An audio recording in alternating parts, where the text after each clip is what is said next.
झांसी की महारानी लक्ष्मीबाई केंद्रीय कृषि विश्वविद्यालय में आयोजित 2 दिवसीय कार्यशाला का उद्घाटन करते हुए कृषि मंत्री ने कहा कि पोषक पदार्थ की अधिकता के चलते श्री अन्न की मांग पूरे देश में बढ़ी है। सूबे के कृषि मंत्री सूर्य प्रताप शाही ने बुंदेलखंड को श्री अन्न उत्पादन के लिहाज से महत्वपूर्ण बताते हुए इसे बढ़ावा देने की बात कही है।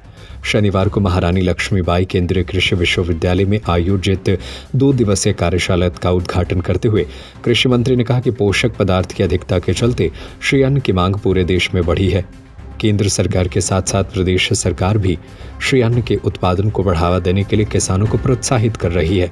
उन्होंने इसमें कृषि विश्वविद्यालय की भूमिका को भी महत्वपूर्ण बताया। कहा कि विश्वविद्यालय को उसके लिए शोध के लिए आगे आना चाहिए जिससे किसानों को उत्पादन में सहूलियत हो सके। कृषि मंत्री ने कहा कि किसानों की मदद के लिए सरकार मोटे अनाज को एमएसपी पर खरीद रही है। इस बार बाजरा के साथ साथ ज्वार की रिकॉर्ड खरीद की गई है। इस 2 दिवसीय सत्र में देश भर के कृषि विशेषज्ञ हिस्सा लेने के लिए पहुंच रहे हैं। देखिए, अभी तो लगाने की शुरुआत हुई है और बहुत कम मात्रा में अभी पैदा हो रहा है। इसको बढ़ावा देने के लिए क्या करा है? इसको बढ़ावा दिए जाने के लिए हम निःशुल्क मिनीकिट किसान भाइयों को उपलब्ध कराए हैं। इस साल भी कराए हैं, पिछले साल भी कराए थे और अगले साल भी कराने वाले हैं।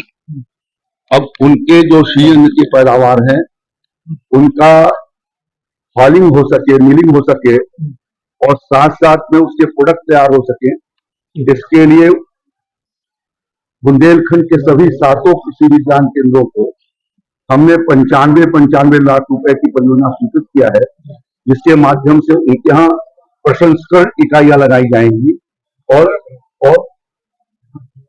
और यहाँ पर 15 करोड़ रुपए की स्कीम दी जा रही है और औपचारिक तौर पर स्वीकृति दे दिया है, पैसा उसका आने वाला है।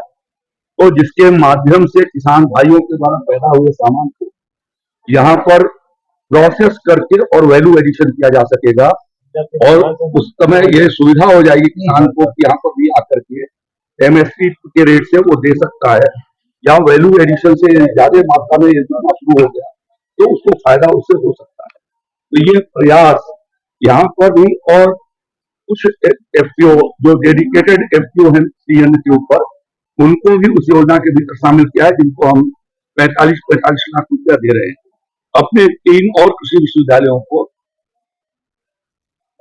बांदा कृषि विश्वविद्यालय को, अयोध्या कुमारगंज आचार्य नरेंद्र कृषि विश्वविद्यालय को और सरदार वल्लभ भाई पटेल मेरठ कृषि विश्वविद्यालय को भी हमने इसके लिए ऐसी धनराशि की स्वीकृति किया है, जिससे उसकी प्रोसेसिंग किया जाएगा। झांसी से राजू सिंह के साथ रवि परिहार की रिपोर्ट।